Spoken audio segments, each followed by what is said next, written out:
From the war for talent to the battle of retention. As our long-distance relationships with our employees begins to fizzle and a new world of opportunity opens up in front of them, this battle is an internal battle. The front is an internal front. And like Hugh spoke about, this is a war for hearts, minds, and experience.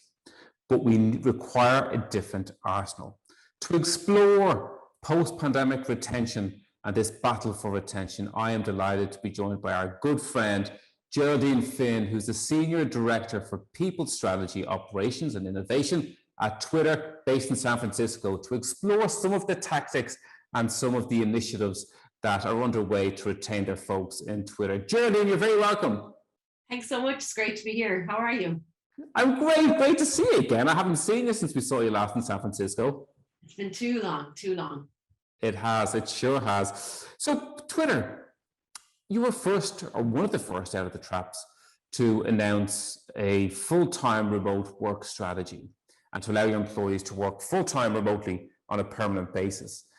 And that was very pioneering at its time, Geraldine, but I think a lot of folks have followed that route and committed to similar strategies. What have you done above and beyond that since to increase your flex appeal that you think has worked to retain your people best? Yeah, I think, let me digress very briefly. I actually think what's been most important is the work we did up to that point. Okay. I think everybody thinks that we just made a decision and ran with it, but actually that started back in 2017. I remember getting an email from Jack, came to the whole company, January 18, saying, I worked from home, let's do more of this. It was great, it's more focused. It was left field for us. We had no idea it was coming, but we were astonished by the reaction to it. People going, hey, this feels like it could be meaningful for me, help me understand.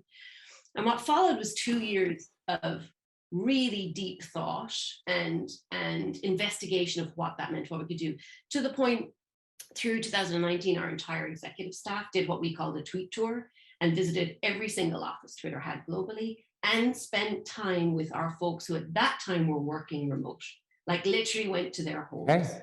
And in Q4 of 2019, the people team, that whole quarter, we piloted a remote work program.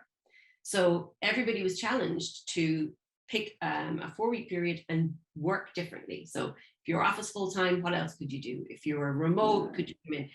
And our pilot was about really deeply understanding people's experiences. All of that happened. It informed, it built empathy in our leadership team. It built important knowledge and awareness in our people team, so that when we came to what happened in early March and then Jack's announcement in May, it wasn't entirely new to us. And it wasn't a knee-jerk reaction. We had a lot of info, a lot of data, a lot of feedback that informed what we were going to do. And honestly, that has borne a lot of return for us. And I think it also helped us build trust amongst our employees that it's something we had been long focused on and that they're in safe hands. We were really focused on it. So the announcement was great. I think its biggest impact is that at a time when people were living in almost complete ambiguity and uncertainty, it gifted them, or gave them rightfully actually, some autonomy over a huge piece of their life. And that was, where am I going to do my best work in these exceptional circumstances? And also that if they made a choice, they wouldn't then have to change and be brought back to an office or a different location again. Sure.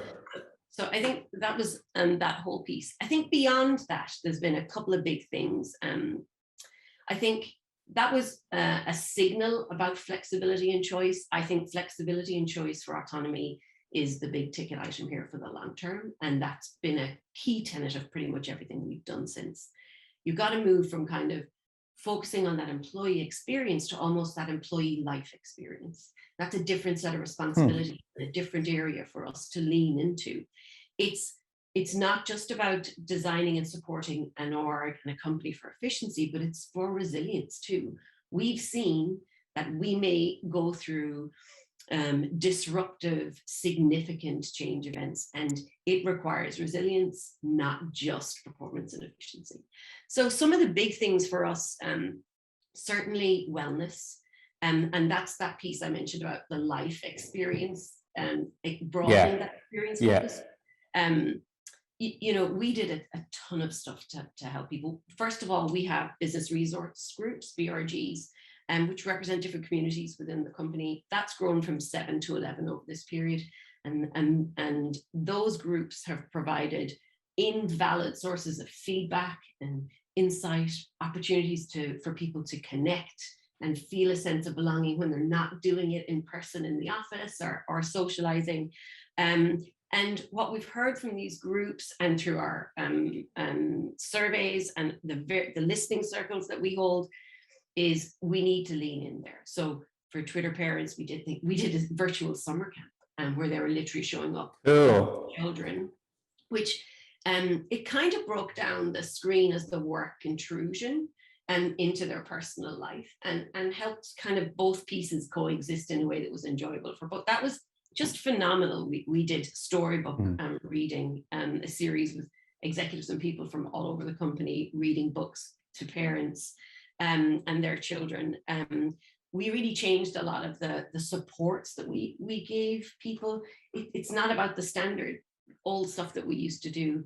You've got to really be actively listening and understanding what people now need in their new context and adapt from that perspective. Huge. So that focus on wellness, the different supports, the belonging through our groups, our BRGs. I think another really crucial thing has been very intentional about how we collaborate and how we work. You can't go from in-office and a way of doing things in that central location to a completely new way of doing it without being intentional about that change. And that's small things like meeting guidelines and etiquette, to like instigating whole new agreements in teams so that everybody truly understands how each other wants to be contacted, engaged with, and partnered with. I think there's some of the really big things. I think the last I would say is transparency. The last 18 months has been, it's been a full-on assault of all senses, all sense of security and knowing what's happening and having that autonomy. So transparency and adapting how we communicate to reach everybody equally has been a really critical piece. Yeah. Sure. And you mentioned what you're doing around the collaboration piece. And when I think about this, Geraldine, I think this is very much a contact sport. This is a one-to-one piece. It's very much an individual experience of work. So individual experience of your colleagues, of your team and the organization. And when I think about the next phase in terms of competitive advantage in the workplace, we have a whole changing dynamic in regards to the workplace. And then on the other hand, the workforce, and what connects us are work practices. Could you maybe give us a bit more insight perhaps into what you're doing to ensure higher levels of collaboration, and how are you ensuring sustainable performance, that balance between the well-being of your folks with the well-doing of your folks? Yeah, absolutely. Great question, and a very broad one. I think on the practices, first and foremost, it's about being, as I said, really intentional and creating new norms. So a lot of the things that we're doing is anchoring around asynchronous work and how people have access to information, even if they're not in the same time zone, same place, on the same team. So a lot of it is about knowledge sharing and really adopting consistent practices around that. And basic etiquette, like agendas for meetings, pre-reads, so people are coming in equally informed about what the discussion is going to be, and having the opportunity to comment in those documents with their questions to better understand. Sometimes that collaboration async through documents negates the need for meetings, but when we do get to the meeting, it means that it's about the critical issues and giving everybody a voice in that room, which has already been represented in the doc. I think that's one. Lots of basics about really helping people understand where the people are. When you're not in an office, you assume almost everybody's close to you when you get on those calls. Like, where are these people? Let's be conscious of their time zones, what might be going on in their life. But other practical things, particularly around that collaboration, is a real focus on how we support our managers and leaders too. So that in how they interact, that sets a level playing field for everybody, because I think that's kind of core to that shared experience of how we work together. That level playing field and equal access, super critical in all of the practices we've put in place in recent months, in the last year and a half, I would say. Interesting. You mentioned your leadership, and I know you guys are doing a lot of work around maybe reskilling or giving the appropriate voice, reach, and impact of your leadership to have a higher touch approach for low touch work. Could you maybe give us some insights or examples of what you're doing to equip your leaders to deal with what we're facing into, Geraldine? Yeah, and it is about balance, Robert. It is about balance. It's a balance of like wanting to get the work done for us, but you've got to have empathy for what people are going through. And it goes back to that piece earlier on about the life experience and building resilience, not just efficiency. So I think it's important to acknowledge its balance of the two. I think our leaders and our managers are really on the forefront, as they are in any major transition or work transformation, right? Sure. So you've got to support them too, because there's a lot on their shoulders. People are looking to them for a lot. So we've done some really targeted or implemented some really targeted support measures and practices for them, from regular meetings where we are really clear on what their focus areas are and what the expectations of them are over the coming months, and where they can ask questions about, how do I interpret this for my team? How give me some ideas on how to address what I'm experiencing in this particular situation. And it's been meetings like that which facilitate regular touch points and transparency and two-way feedback. I mentioned already our team working agreement. I think that's been such a simple thing and so incredibly impactful, where everybody comes together in a document and shares how they want to work, how best to contact them, what their hours are, what are things in their life that mean they're not available at certain times. And really, it's very simple, but it's really important transparency.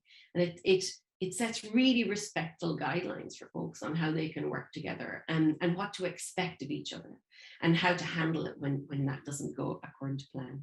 Obviously, we've done all of the other stuff too, refreshing all of our training so that it's relevant. What leadership and management training might have looked like 2 years ago is very different now. We've got different issues to address, and we've done a lot of work in updating and adding new resources and training on best practices around managing teams that are distributed and working asynchronously more. And I think then that last piece is to come back to empathy. I think what we've done throughout this is anchor on our core principles and anchor on the key tenets of our culture, and been very clear that protecting and maintaining those is critical. We talk about hashtag love where you work and love who you work on Twitter, and that is core, and so it's kind of the epitome of our culture. Nobody can experience that if we're not coming with empathy and understanding that these are exceptional times and working with flex. We're being flexible location. I think the future is being flexible about time and how people do that work. And I think async and the practices around that are really going to be critical. Well, I think that's true, Geraldine, and I think about where we are. Like, we're seeing like unprecedented levels of attrition, and I think this battle for attention is only going to intensify. And if we think about the old adage of people leave managers, not companies, I think there's probably responsibility upon all of us in the HR space to ensure that our leadership team are not just equipped, but also have the time to kind of to refill, because like an empty lantern offers no light. So I think there's one piece on the leadership side, but I also think there's a lot of circumstantial change in terms of the external context that's driving behaviors. And I think people are making big life decisions. They've reflected over the last 18 months. They're presented with new worlds of opportunities that were never restricted by location, like they are no longer. But if I think about the next phase of how we build back better and how we look at this from a cultural perspective, and You and I have spoken previously, Geraldine, about many companies having built their culture in an environment where people experience the collective behavior that's become the norm. And then in a virtual setting, they've looked to maintain that culture. But if we look at the next phase as the option to return to the office once more presents itself, we're into a new stage or a new transition or phase of organization transformation. And I think about any transformation, when the chips are down, what matters most are relationships. It's trust. And we have come from a world where that's been built in an environment. How do you think about building that same level of relationship and trust in a virtual world to help us deal with the tensions and the stresses that come and that are required for transformation? Yeah. Okay, so I think there's two pieces to that. And I do think the first piece is maintaining and adapting what you have and what's strong and what's foundational. I think about the culture at Twitter.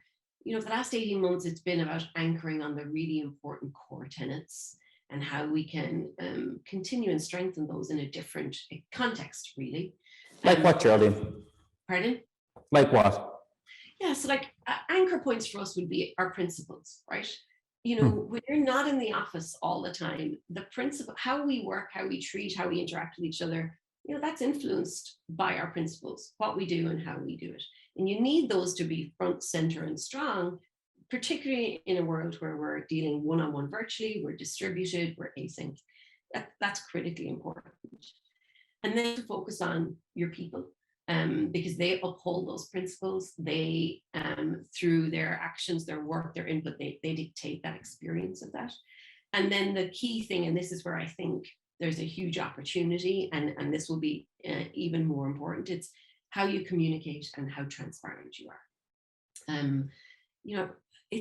People have been hit with unprecedented levels of uncertainty, and they want certainty, and they want clarity, and they want to know what's going on.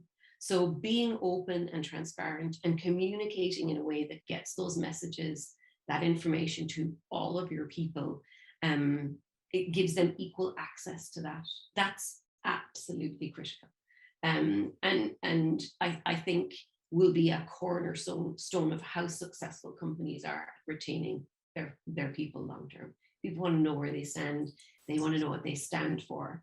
And you mentioned earlier that old saying, people don't leave managers, they leave companies. I do think that's true, but managers exist within a context set by a company. And if you're not leading by your values and principles, if you're not creating space, if you're not showing managers and people that what's rewarded is keeping, the well-being of the team, and that resilience piece, the life experience piece, you've got to lead by example and create space for that within the company for the managers to dedicate the time that needs, not just focusing on the output, but how that output is achieved. I think that's incredibly important, creating that space. And I do think then that there's a lot of responsibility on the company there to be quick to discuss stances on things, have open feedback, the difficult conversations. I think that transparency and communication piece is critical to how we will maintain culture already built, and continue to grow and strengthen it in the future. I get a sense, surely, in many organizations that there's an emerging tension between the well-being of our folks and the sustainable well-being of our folks and the demands that have been asked upon us in such a hot marketplace, where we're being asked to do more by our customers, by our organizations, by our teams and our colleagues. How can we deal with these levels of tensions as we're going through this kind of next stage of transformation? And do you feel we stand to lose ground that we've gained over the last 18 months? And what do you think we need to reclaim as we look to reconvene, Geraldine? It's interesting. I almost don't see a tension between what's being asked of us and well-being as you're opening that. Like, if we don't have well-being, you don't really have anything else. You've got to have you've got to focus on well-being. Everything else flows from that. People's capability to do, deliver, collaborate, communicate. It's got to come from a place of well-being and wellness. So I actually think that's first. I think everything else flows from that. And I genuinely think there's a lot of opportunity here. It's easy to look at what's happening and go, oh gosh, the industry figures are showing increased turnover. People are experiencing that, but there's an opportunity here, right? And if you've consistently been leading with people first, and you're intentional about the work practices, the changes, the policies around where you work, how you work, and how you support that, I actually think it's a huge opportunity to bring the right talent to the right companies to do the best work. And I think we do need to focus on that. It's an opportunity for us to challenge some of the assumptions we've all made for a very long time about what work looks like and feels like, and what that experience is. To me, the vast majority of that is opportunity. I also think it's important to, be aware that we've not been doing hybrid work and work from home. We've been working remote from our original places of work in a pandemic. And this is not going to be comparable to our future. I always say it's like there's multiple existential crises going on everywhere for everybody at the moment. So what we're experiencing now is not that true hybrid model, that true work from wherever you're going to work, be that home, office, or hybrid. We're not having a true experience of that. So I do think some of the serious challenges will decrease over time, and our comfort and the clarity of the opportunity is going to come to the forefront as we start designing these work experiences, not as a forced response to a pandemic, but as an opportunity to ideate and completely redesign how we work, where we work, how we experience that in a way that lets us better balance our lives and our work in a way that I think will contribute to greater wellness overall. So I see it as opportunity, and we just have to remind ourselves, this is not the future. This is a reaction in a pandemic. And I think as we see some people come out of that, we'll see a lot more positivity about the opportunity to redesign our experiences of work. Love it. And I think the redesign work itself, work practices with HX, with human experience at its core, is certainly a huge opportunity for all of us. If I look at the different groupings you just described, the remote, in-office, and the hybrid folks, did you worry about the equality amongst those cohorts, Geraldine? And do you think their experiences will be different and therefore create biases? Yeah, it's something, again, intentionality is kind of like an obsession of mine at the moment. I think those experiences could easily be very different, but if we're intentional about it, they don't have to be. And they shouldn't be, let's be very clear. And I think it's going to take us getting very creative and really embedding new practices, new expectations, shared almost contracts about how we work together for that equity to be a reality for everybody. That's I actually think that's going to be critical. We've experimented with both our workspaces and our policies and practices to see how we can best do that.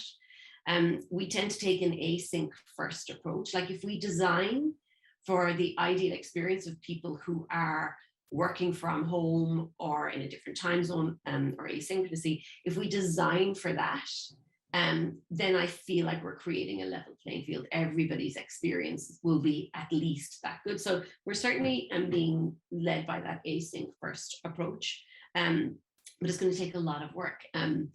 We've experimented with lots of approaches. Like if you've got 4 people in an office and there's an 8 people meeting, that it should be one person, one screen, like everybody still dials in from their screens separately, so that you're not having that separation of attendees, like the in-room and the on-screen.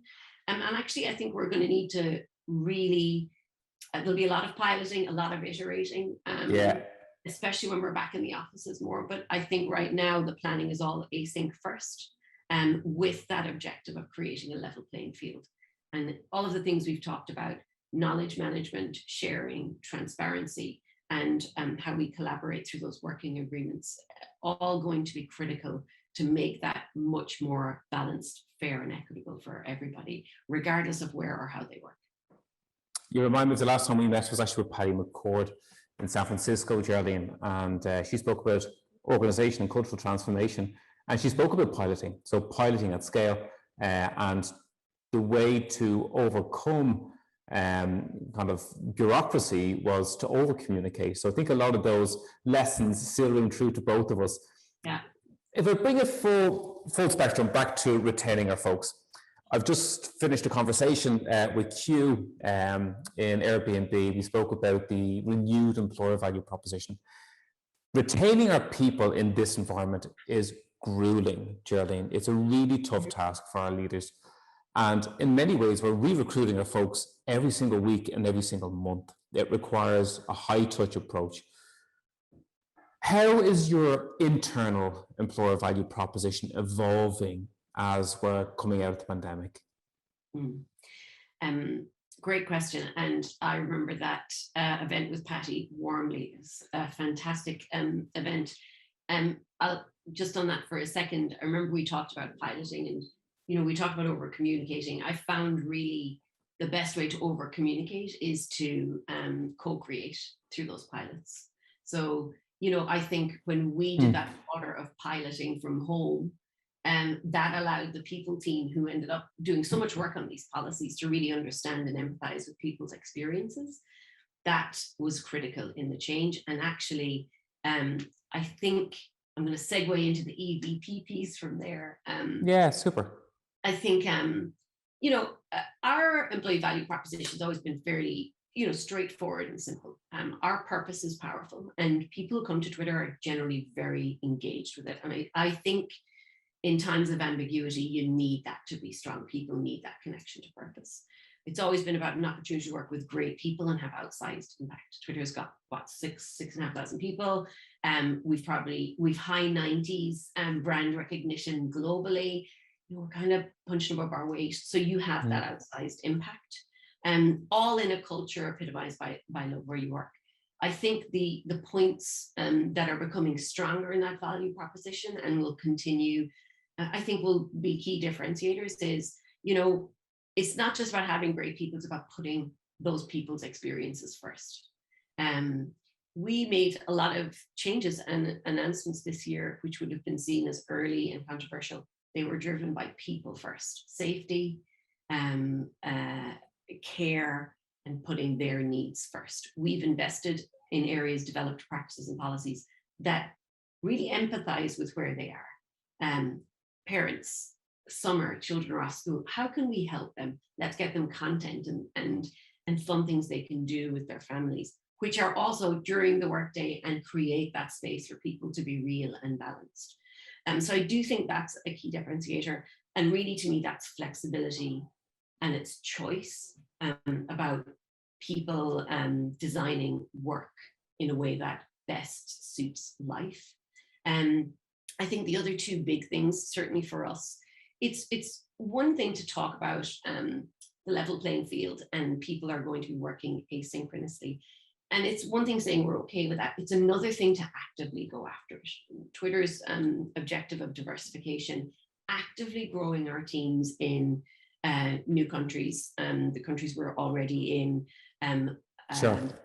having people work remotely, actively pursuing that will be critical. And again, I know I'm like a broken record a little, transparency and communication are going to be key parts of building trust in companies where people want to come and work. Geraldine, thank you so much for taking the time to join us. Some really valuable insights there that I hope will go a long way to helping our community to go further to retain their folks. Geraldine, thank you for joining us, and we'll talk to you very soon. Thanks so much. Really appreciate it. Good to see you, Geraldine. Thank you.